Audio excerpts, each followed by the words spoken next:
আচ্ছা, কত কত দামের বিরিয়ানি আছে এখানে? এখানে 7 টাকার একটা আছে আর 110 টাকার একটা আচ্ছা, আছে। মাটন তোমরা করছো না? না, মাটন করছি না। ফুড ব্লগার, এ হচ্ছে মানে ফুড ব্লগার। যেখানে 60 টাকায় বিরিয়ানি খাওয়াচ্ছে সেখানে তুমি মটনের গল্প মারাচ্ছ মানে। এক প্লেট মটনের দাম কত হবে? 150 থেকে 170 মিনিমাম, তার নিচে কেউ দিতে পারবে না। হ্যাঁ, যাচ্ছে না দেই পড়া।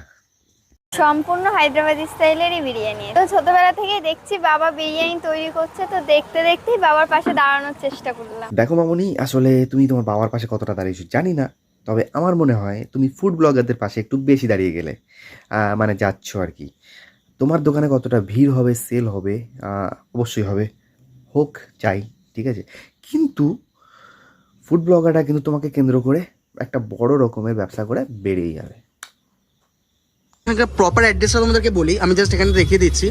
ওটা হচ্ছে তোমার বটতলা, আর বটতলার সামনে হচ্ছে তোমার শনি মন্দির। তো শনি মন্দির থেকে জাস্ট একটু আগিয়ে গেলেই কিন্তু জাস্ট সালা, এটা কোনো অ্যাড্রেস হলো নাকি? হ্যাঁ, শনি মন্দির তো আমার বাড়ির পাশে আছে, বটতলা আমার বাড়ি থেকে একটু এগিয়ে আছে, ঠিক আছে। তার মানে কি ওই বটতলায় ওর বিরিয়ানি দোকান আছে নাকি? আমি কি রোজ খেতে যেতে পারবো নাকি? হ্যাঁ, আমার তো সেই যেতে হবে, সেই মাছ দেওয়া পাড়া। অ্যাড্রেসটা হচ্ছে মাছ দিয়া। যাও, খাও, টেস্ট করো, আমাকে কমেন্ট করো।